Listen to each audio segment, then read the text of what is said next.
Madonna is an American pop icon, a revolutionary who remains one of the most influential figures in American music and culture. Every time she needs to reinvent herself, she manages to do it, from the sexy kind of symbolism that she brings with her clothing to this more sophisticated glamour now. I mean, she's ever-changing.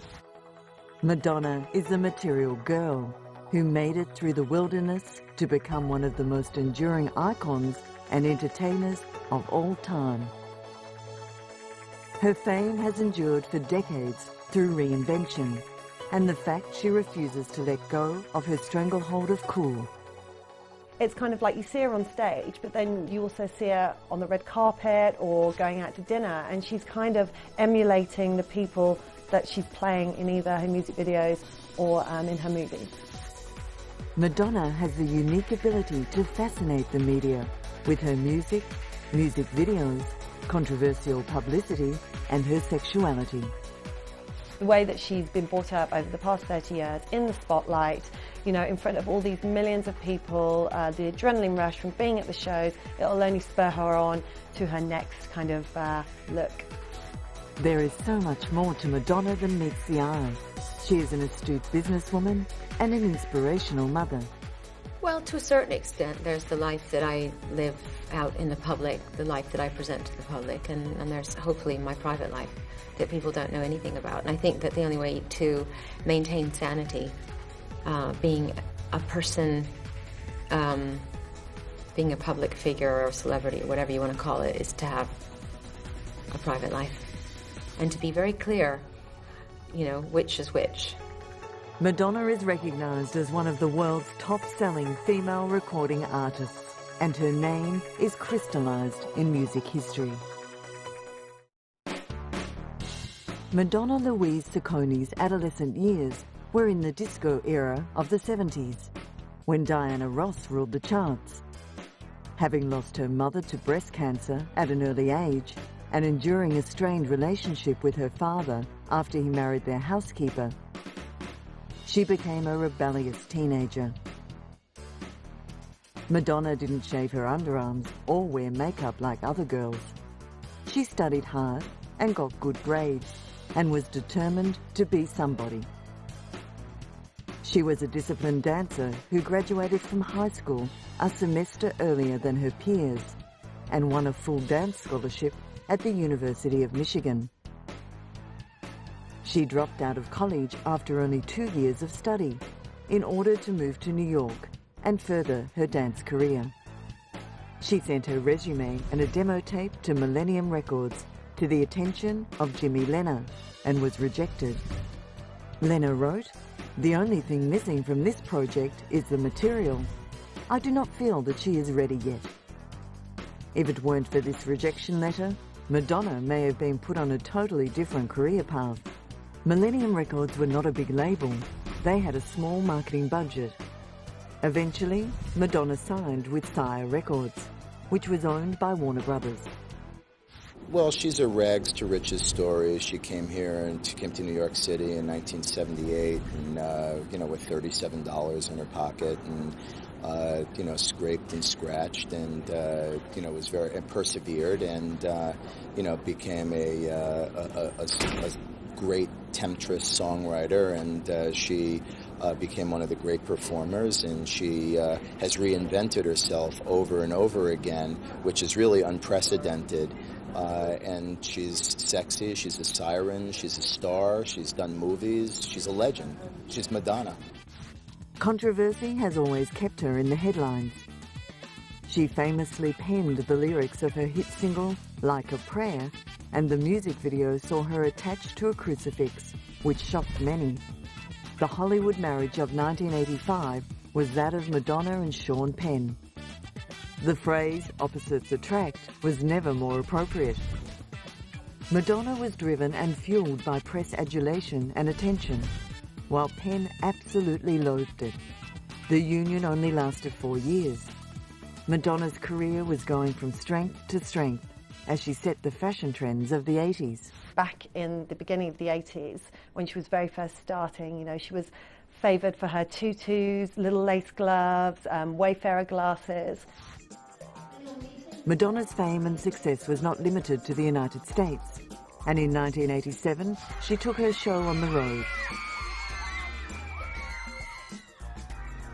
When she touched down at Heathrow Airport in the UK, Madonna mania hit fever pitch. The Who's That Girl tour was Madonna's first world tour, taking her to Asia, North America and Europe. She played 4 concerts in Britain to over 250,000 people. She's fantastic. She's just the best singer around at the moment. The best singer ever. I like her music, but she's such an extravagant person as well. And she's got such an image. The concerts in the UK received positive feedback from critics, praising Madonna for her showmanship and exquisite style. She also won the respect of the English media. I think she's an ambitious woman, and I say that because she's done things very shrewdly. She went to New York to make it from Michigan. She associated with and moved her way through all of the top producers, and thus got a sequence of hit records that to the point where finally she herself could call the shots. Madonna then made her acting debut in the stage play Speed the Plow on New York's Broadway. It was one of the most eagerly awaited show business events of the year. I know that you're frightened. I know what you are, you see, that's what I'm telling you. I'm frightened? I know that you are. Well, it's exciting. I mean, she's you know, a legend. She's talented. She's wonderful. Everyone's curious about, you know, what she'll do on a Broadway play, and she's really great. The play was a box office success even before opening night, in part because of the star power of Madonna and acclaimed actors Joe Mantegna and Ron Silver. Advance ticket sales exceeded $1 million US. Madonna played the role of Karen, a temporary secretary in a Hollywood film producer's office. The play generally received good reviews during its time on Broadway. It's about 2 exhilaratingly foul-mouthed, joyously bad-tempered, mean-spirited, cynical guys, and their sort of adventures with this temporary office secretary, who is Madonna. After the opening night, she was hounded by the press and asked to appraise her own performance. Madonna, how do you feel the performance went tonight? Madonna, how do you feel it went tonight? It went great. But when she fronted up to the cameras inside, she had a more considered answer to the same question. It felt like really good sex. Sex has been a focal point of Madonna's image throughout her career. One of her most famous fashion statements was the Jean-Paul Gaultier conical corset, designed for Madonna's Blonde Ambition tour. The corset, at the time, was considered very avant-garde and kept Madonna on the front line of fashion trends. Probably her most iconic clothing moment is the conical bra, the flesh tone with the black wide leg pants. Madonna has never been afraid of pushing the limits. In 1990, the Independent Broadcasting Authority in the United Kingdom banned her music video, Justify My Love, from being broadcast before 9 p.m. at night. The clip was considered too sexually explicit. The music video gained Madonna more free, controversial publicity. Well, I really feel that Madonna has plumbed the depths of hype. It's less of a pop promo video, more of a soft porn movie. It's really taking the public for a ride. It's got very little to do with music. What's actually happening on the screen is irrelevant to the hum, which is the music in the background. The music itself is extremely good. Unless one takes the view that all pop music is appalling, then I don't see that how you can take that, how anyone can take that view. I don't think it's an agent for corruption either. I think actually the video itself is a justifiable work of art in its own form. 2 years later, she used her sexuality again to whip up another media frenzy, ahead of the release of her ambiguously titled book, Sex. The metal-covered book, sealed in plastic, contained full frontal nude shots of the author, as well as graphic sexual fantasies.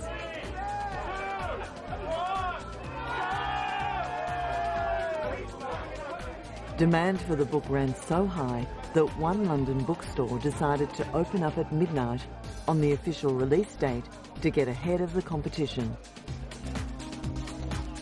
The store even employed a Madonna lookalike in a bid to add to the hype. Within days, Sex had sold more than 1.5 million copies, neatly boosting publicity for the release of her forthcoming album, the equally provocatively titled Erotica. Under a court order, Madonna testified in the trial of a man that was accused of stalking her. She identified Mr. Hoskins as the man who came to her estate and threatened to slice her throat from ear to ear if she didn't agree to become his wife.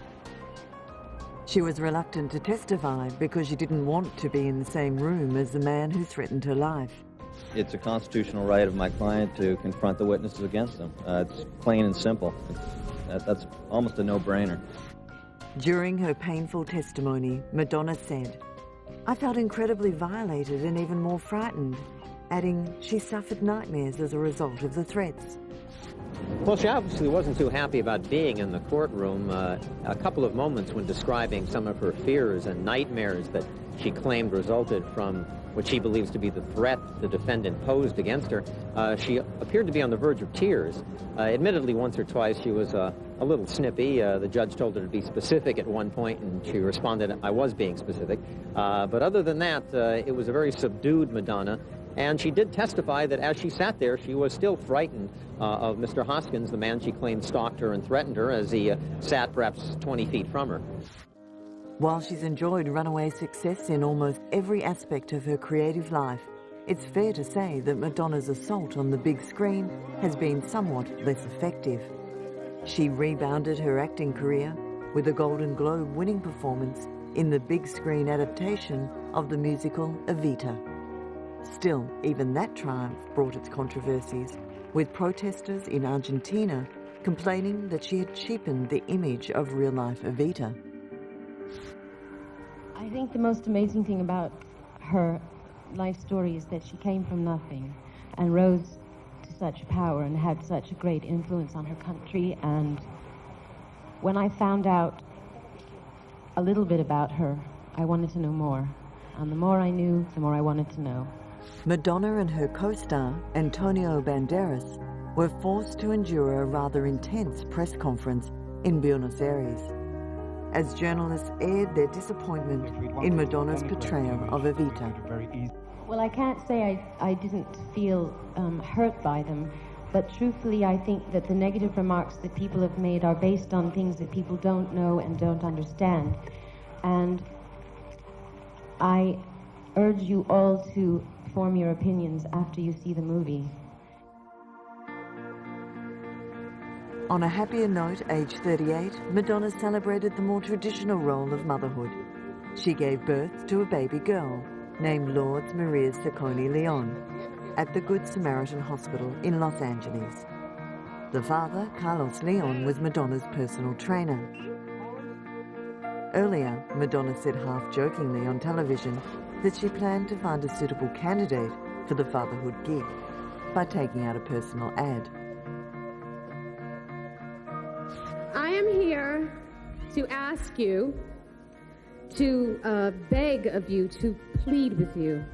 Please, please, from the bottom of my heart, stop sending baby gifts to my home. There's no room. Sometime later, she hit the promotional trail for the historical musical Evita. I was extremely passionate about it. I knew that it was a chance for me as an actress and a singer to do things I had never done before and to push myself and to grow. For years, Madonna sought recognition as an actress, and finally her role in Evita won her the respect that she desired. It's widely agreed that Evita is Madonna's best film to date, and that her success in the movie is actually due to the fact it's a musical. Her singing is naturally superior to her acting ability, so a movie in which she sings most of the time is logically a better vehicle for her. Madonna also won high praise from the film's director, Alan Parker. She's extraordinarily professional, amazingly hardworking, always brilliantly prepared, and she's extraordinarily special and charismatic.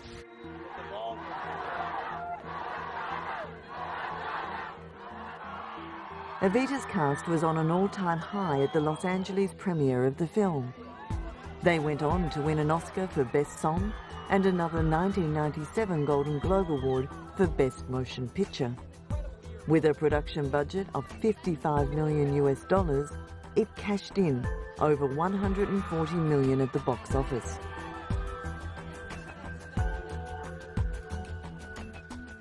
Madonna then returned to the recording studio for the first time in 5 years. She recorded the album Ray of Light. The sound was heavily influenced by electronica, techno, trip-hop and drum and bass, thereby updating her classic dance pop sound from the late 90s. This was another example of Madonna evolving and keeping a step ahead of the times. All I can tell you is that people seem very consumed with the idea of me reinventing myself. I disagree. What I've been doing, in my opinion, is I've been slowly revealing myself, taking off the layers and getting closer and closer to who I really am. And I think the difference is, because of certain events in my life, I think I really looked at myself in a more truthful way than I have in the past, and faced myself in a more fearless way. So if there is a difference, that is the difference. Madonna's move towards techno surprised many, but the combination of Madonna and producer William Orbit working together created the sound she was seeking. For the past couple of years, I've really been listening to a lot more sort of electronic, techno kind of music. But one of the things that I thought was interesting is that, in my opinion also, I don't really think that techno music is very emotional. Well, I like the sound of it, and I like the energy of it. There's nothing very personal or intimate about it. So my idea was that I wanted to take that sound and make it more personal and intimate. And William Orbit has done several remixes for me in the past that I really liked, and I just thought, well, why give him something when I'm finished with it? Why not start the process with him? And so I called him up to write music with me, and it went very well. So then I decided, when I heard the results, because the first song we wrote together was the first song on the record, Drowned World, I just loved the way it sounded, and then I decided this is how I want my record to sound. Madonna returned to the movie set to work on the production of The Next Big Thing. She teamed up with real-life friend Rupert Everett to co-star in the film. Madonna played the part of Abby, who is unlucky in love and yearns to have a baby. She has a one-night stand with a gay landscape gardener, and the couple agree to keep and raise the child together. Whilst filming, Madonna fell in love with Guy Ritchie, a British film director. Before too long, Madonna would be having another baby of her own with her newfound love. A pregnant Madonna arrived at the premiere of The Next Big Thing with Guy Ritchie in tow. It was announced that Guy Ritchie and Madonna would marry in 2000, and she gave birth to their son, Rocco John Ritchie, in the same year. After they wed, Ritchie began focusing his filmmaking on his wife. He directed her in the music video, What It Feels Like for a Girl, and numerous other films with varying success. Rocco's christening was held in the small town of Dornoch, Sutherland, in Scotland. Hundreds of locals gathered at Cathedral Square in the hope of seeing the couple on their last public appearance before their wedding the following day. Madonna was beaming as Guy Ritchie carefully carried their 4-month-old son in his white christening robe.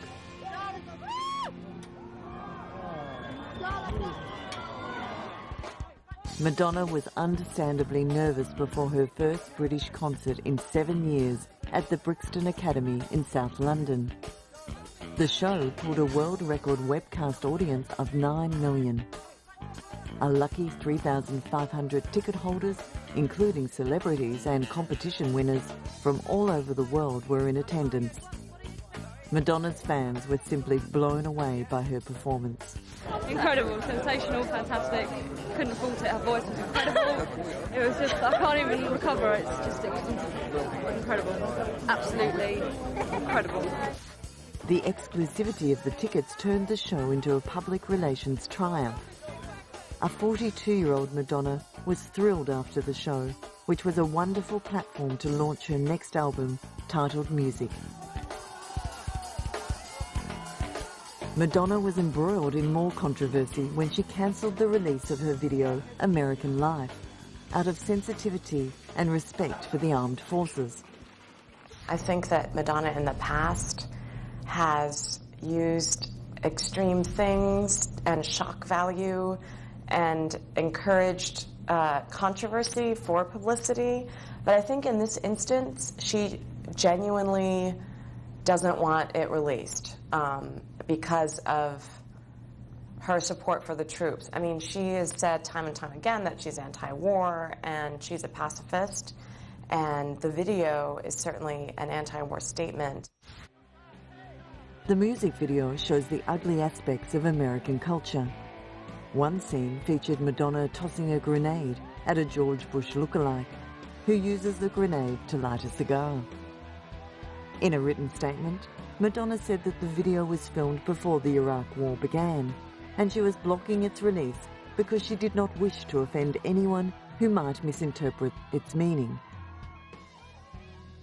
Well, I mean, Madonna's never been appropriate in pretty much anything she's ever done, and certainly the first thing she's going to attack are things that people think are inappropriate, which would be, for example, the military in a music video. And in this particular video, the military's at a fashion show. I mean, this is like, you know, her very unique way of expressing irony and of expressing her opinions. I mean, she's never been couth about anything that she decides to do, so that doesn't surprise me at all. Madonna reinvented herself again when she became a children's book author. She launched her book, The English Roses, in 100 countries and 30 languages in an unprecedented publishing blitz. She had clearly turned over a new leaf since she released her first book, Sex. Madonna had greatly toned down her image since becoming a mother and marrying Guy Ritchie. She said her studies into the mystical Kabbalah faith, an offshoot of Judaism, inspired her new venture. It is the widest release of any book in publishing history. Ladies and gentlemen, Madonna. Within hours of release, it went to number 7 on Amazon.com's bestseller list, and in time became a New York Times bestseller. When I published the book Sex, I was at a point in my life where I was interested in pushing boundaries and questioning society and dealing with taboo subjects, and I was into showing off, and I was interested in myself, essentially. And when I think about and obviously I'm writing children's books now, and I'm interested in children, and I look back at the journey that I've made from then until now, and I'm actually quite proud of my journey, because the sex book was about me and saying, hey, look at me, and the children's books were about hopefully imparting some wisdom to people, to children. Madonna hit the red carpet in New York to promote her documentary, I'm Gonna Tell You a Secret. The film chronicles Madonna's life whilst on the road during her Reinvention tour, and reveals insights into her life and how she has changed in recent years.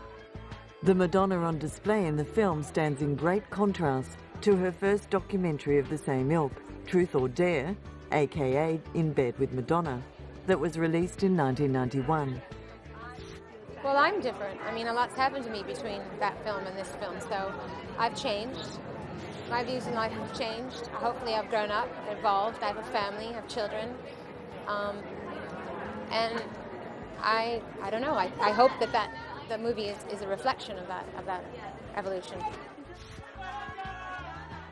The documentary also featured events on the tour such as dancer auditions, rehearsals, opening night, and continues all the way through to the final show of the tour in Israel. The film premiered commercial-free on MTV in the United States. Jason Akelem directed the documentary.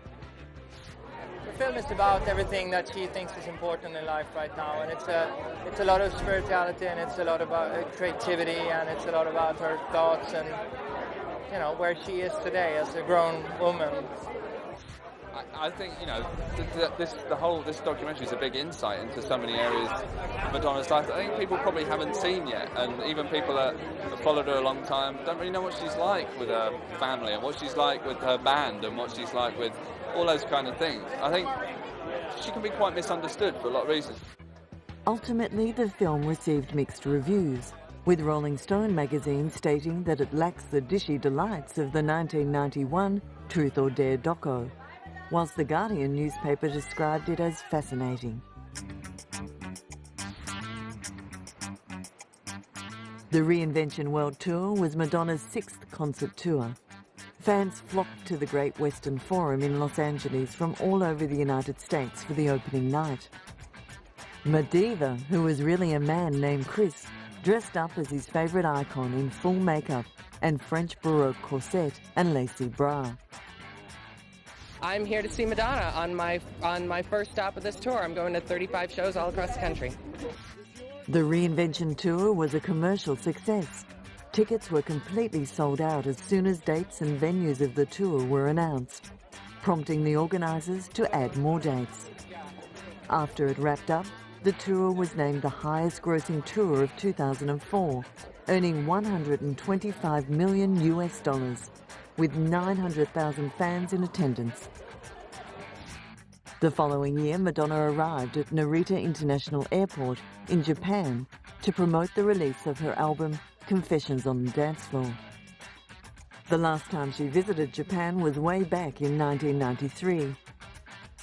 Warner Music Japan collected 200,000 signatures from fans in order to arrange Madonna's greatly anticipated visit. She was enthusiastically welcomed upon her arrival.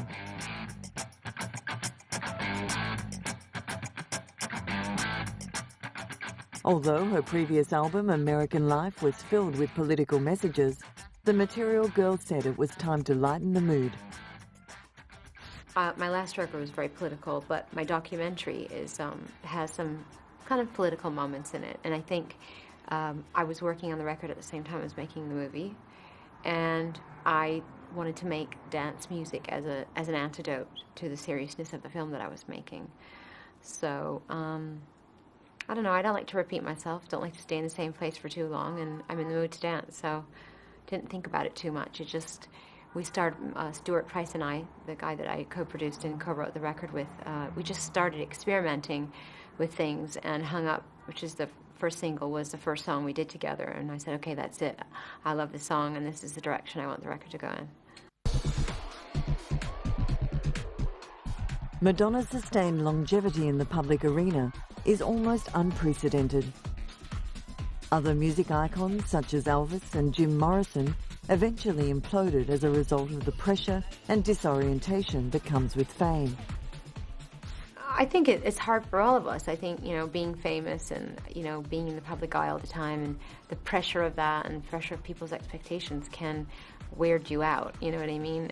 And I think a lot of people compensate for that kind of pressure by doing things that are self-destructive, or they start to believe the hype, you know what I mean? And I do think you have to work at staying real and surround yourself with people who are.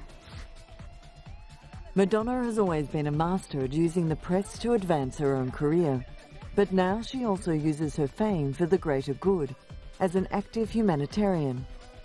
One of her favourite charities is Spirituality for Kids. I would say the thing that I'm very involved with is,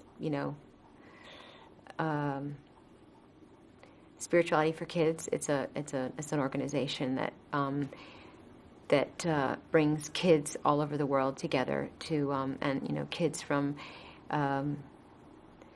challenged living environments, kids from abused homes. I think that's like my biggest passion, and bringing kids together and giving them tools to deal with the challenges of life, and teaching them about human dignity and how to stand up for themselves. And I think that's a big one for me. Yeah.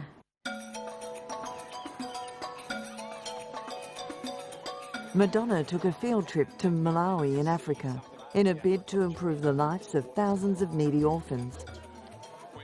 She visited orphans and met with government officials and charity workers as part of a campaign to highlight the plight of some 900,000 orphans in this impoverished nation, where AIDS has destroyed many families. Madonna has pledged to donate around $3 million to help these children. Since January, I've been involved with a foundation called Raising Malawi, which essentially it was created to look after the needs of orphans, and I guess I feel like it's in Africa, in Malawi, for instance, there are over 1 million orphans, and I feel like if you added up all the orphans in Africa, I don't know what it would come to, but it's an astronomically high number, and I feel like it's a problem in the world that we need to pay attention to. And so I did it for 2 reasons: one, to raise awareness, and one, to raise money. So moved by the plight of the children in Malawi, Madonna and husband Guy Ritchie attempted to adopt a little boy named David. The adoption caused a media furor. Due to objections within Malawi, the Madonna and Guy Ritchie had not met the legal requirements of living in the country. The case dominated international headlines. I was doing it privately, but when you do an inter-country adoption, then the government knows about it, and once the government knows about it, it's not private anymore. So it was my hope that it would be private as possible, but the press arrived and they started snooping around, and there was no way I could control that. Finally, the Malawian authorities waived local rules to grant Madonna the adoption. The child, David Banda, arrived at London's Heathrow Airport in the arms of Madonna's personal assistant, accompanied by a bodyguard and police escort. It's nice. It's lovely. It's great to hold him, and he's just starting to walk, and just to see that the whole world being new again, and to see the world through his eyes is wonderful, and to see my older children with him. Although David would be raised in a Western society in England, Madonna insisted that she wants David to be in touch with his Malawian heritage and customs. I definitely want Malawi and his culture and his roots and his background to be a part of his life. I want him to learn to speak Chichewa. So I want to keep him connected to his culture and where he comes from. Madonna first visited Malawi in 2006. She said she enjoyed her time there, largely because most of the residents had no idea who she was. She was free to interact with the local people as a real person, rather than being perceived as a celebrity icon. They didn't, and that was wonderful. It was, in fact, it was really nice when I first arrived to not be bothered at all in that way, and to be able to walk around through all the orphanages, and no one had a clue who I was. In fact, no one knew that I was anybody until the photographers showed up. And even then, they didn't know who I was. They just saw there was photographers everywhere, and then people started to say my name, and they didn't even know who they'd never heard of Madonna. And in Chichewa, the word Madonna means distinguished white lady. So I think they got very confused. Now that Madonna has David in her care, she wants to make a difference to more Malawian children's lives. Her plans include building an orphan care centre and to continue donating money to several other orphanages in the country. My short-term goals are to build an orphan care center that will service and reach at least 1,000 children. And I'm also actively involved in funding several orphanages that already exist. And building a Millennium Village with Jeffrey Sachs, which deals with agricultural, medical, education, providing clean water and health care for the orphans. And, you know, it's just the beginning. I mean, I want to do many other things, but, you know, I want to start slow, and I had to go to Malawi and get to know the lay of the land and see how best I could be of service. Madonna published another children's book, Too Good to Be True, with 100% of the proceeds benefiting Malawian orphans. She also wrote and produced the documentary, I Am Because We Are. The film tells the story of the orphans in Malawi and won several awards.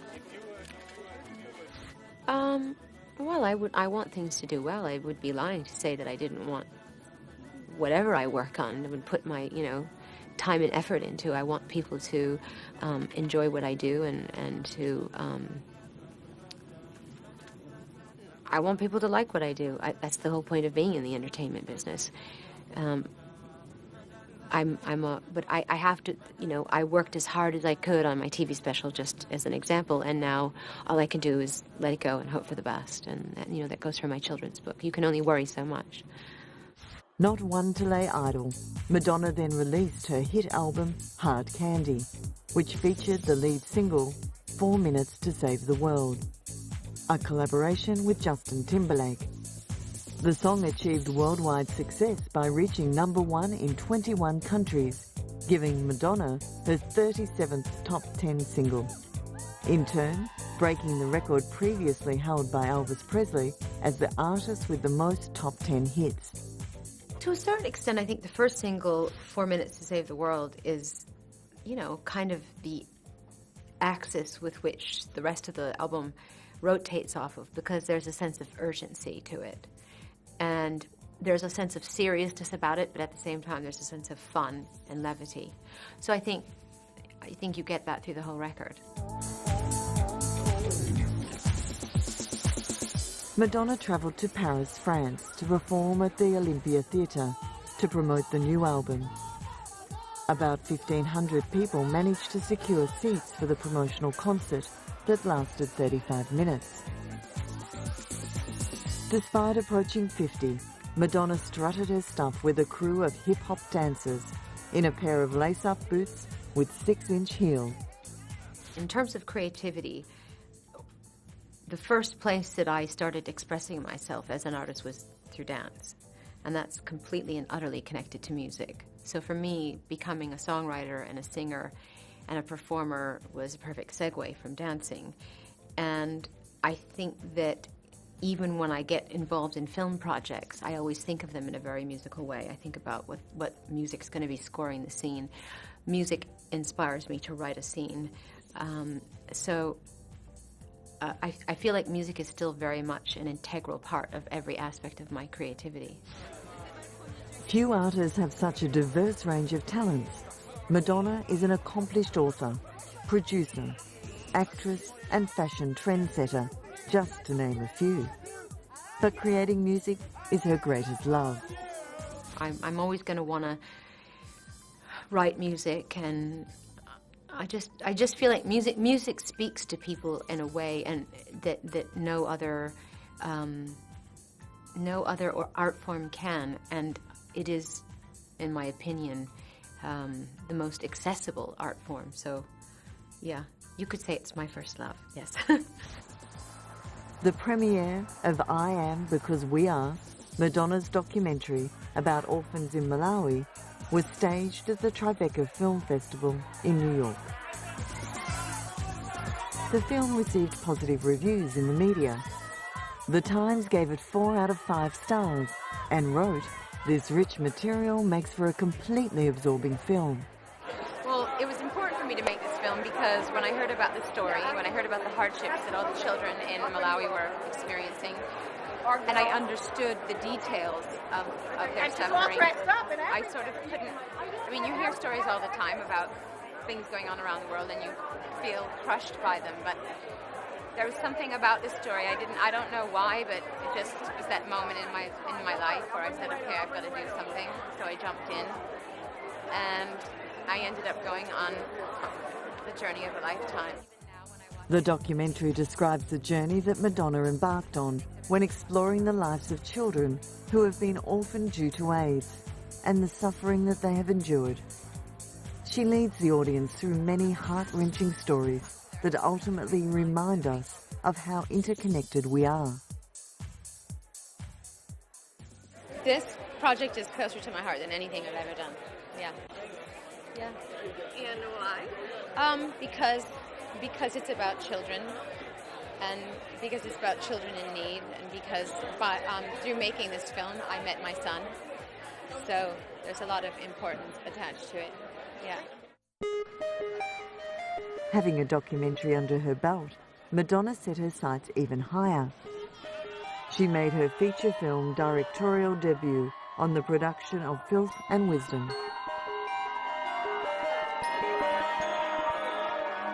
When Madonna asked husband Guy Ritchie for advice about directing the film, he told her the key was to exude confidence. Confidence has never been in short supply for the queen of reinvention, and she enjoyed making the film so much she was now considering making a career of it. The movie was unveiled at the Berlin Film Festival and was the hottest ticket in town. Well, the movie is really about two things. It's about the duality of life, and it's also about the struggle with that duality. And Filth and Wisdom is the ultimate duality. It sounds like they're at complete opposite ends of the spectrum, but in fact they're not that far apart. And I think that what I was trying to say with the film is that you can learn and find enlightenment in either place. You can find wisdom in filth and vice versa. The movie focuses on a character called AK, an aspiring musician, and Holly, a ballerina who reluctantly becomes a stripper. Their individual stories are close to Madonna's heart. If I look back to the beginning of my career, I mean, I can recall those moments of struggle like it was yesterday. And there are aspects of Holly, Juliet, and AK's struggle that I could relate to completely, and I could access that memory and put it into the story. The Cinema Society and Dolce & Gabbana hosted the New York premiere of Filth and Wisdom at the Sunshine Cinema. Madonna hit the red carpet solo without Guy Ritchie and seemed at ease when talking to the press. I've been wanting to make a film for years, and I just decided to stop moaning about it and do it. Yeah. A-list friends and fans of Madonna flooded the downtown theatre for the premiere. Eugene Hutz, who played the part of AK, spoke highly of Madonna's ability as a director. Very good, very enthusiastic, very upbeat, and very scrupulous about most of the details, and also knowing where to let go and let somebody do their own thing, you know. Naomi Watts, Brooke Shields, Jason Briggs, and Erica Christensen were all there to lend their support. But Erica, who is a huge fan of Madonna, struggled to choose her favourite song. That's so difficult! The most difficult question ever. What do you sing in the shower? Which, like Lucky Star. That's a good way to figure it out. Probably, I guess I would have to go old school. Yeah, 80s Madonna. I think Like a Virgin is probably one of my favorites, I'd have to say. And I really love her. I love what's happened with her since she's been studying Kabbalah. I think that's really done something quite extraordinary to her. And I think what she's done is come out to a lot of people and sort of spoken about the last taboo, which is people's spirituality. And I think it's really important. Following an emotional divorce with Guy Ritchie, Madonna travelled back to Malawi to adopt 3-year-old Chifundo Mercy James. Madonna won permission to adopt a second child from Malawi after the country's highest court overturned an earlier decision that rejected her application. The Chief Justice said Madonna's commitment to disadvantaged children and the funds that she has raised for the Malawi charity serving 25,000 orphan children should have been taken into account. He also said, Mercy could either stay at the orphanage without the love of a family and live with the possibility of destitution, or be with Madonna, where she is assured of love. Every child has the right to love. Clearly, Madonna has plenty of love to give to her young family.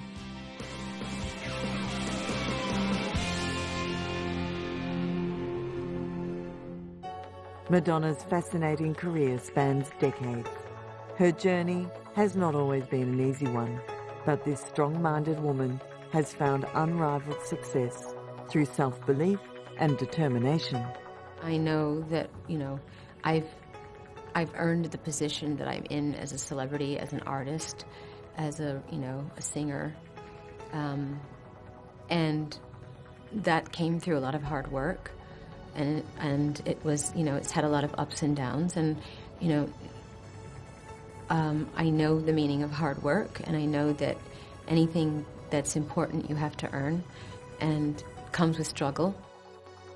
If anything, the struggles in her personal and business life have only made her stronger. But now, in her 50s, for how much longer can she remain on the top of the charts?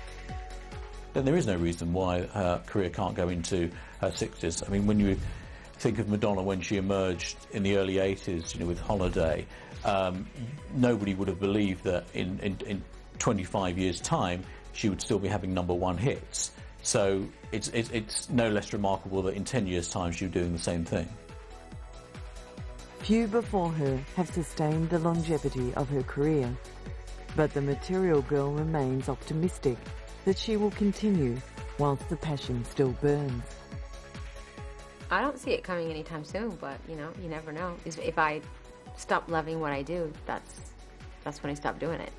While she remains adored and revered by her legions of fans worldwide, there seems to be no reason for her success to diminish. But does she have any regrets about her life? No big regrets. I think if, I get a bit freaked out by some of my hairstyles and a few outfits, some hideous photographs, I don't know, things like that. Maybe a few guys I dated, but nothing too big, right? Well, the same regrets we all have. If hairstyles and bad dates are her greatest concerns, she has enjoyed a happy life that continues to evolve. She is a woman that has changed the entertainment industry forever. I would like people to think of me as a revolutionary. Yeah. Few women have had as much power in the entertainment industry as Madonna, and the Queen of Pop doesn't look like she's slowing down anytime soon.